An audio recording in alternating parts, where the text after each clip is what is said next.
that this ruku, it is not tawqifi. This term was not used in the days of the Prophet ﷺ and his companions. The division of bigger surahs into rukus, that was done nearly in the end of the 1st century of Hijrah. And it is commonly said that it was done by Hajjaj ibn Yusuf, the famous governor of Kufa. He did it. So it is not tawqifi. It is ijtihadi. People have themselves decided.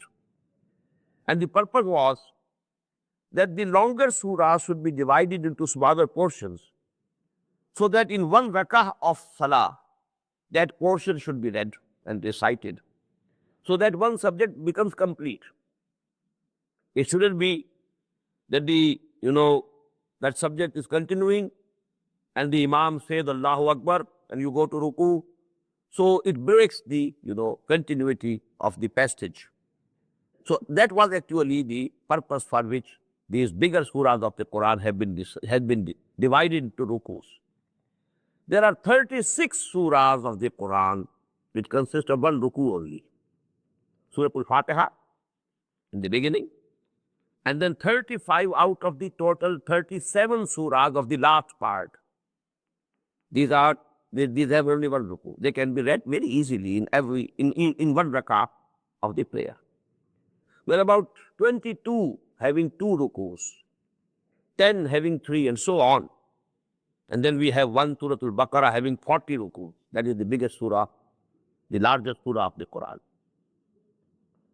Now, if you compare this with paras, the C paras, which we call in Persian, part, ajza, juz, we call in Arabic.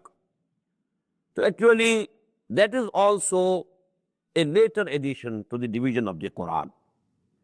But here in rukus, we find that mostly they seem to be very appropriate. It seems that people have taken pain to decide that here should be the mark for the ruku. One discussion is complete and the other is going to start. So here, there can be a ruku and the rakat can end here. But there can be difference of opinion because it is not tawqifi. It has not been settled by Muhammad sallallahu alaihi wasallam or the Sahaba. So you can have a difference of opinion. It's better to have the ruku here, not here. So there's no harm in having any difference regarding this enumeration of these rukus. But the surahs, the ayat, they are fixed because they are tawqifi. They were fixed by Muhammad sallallahu alaihi wasallam under the instructions of Allah himself.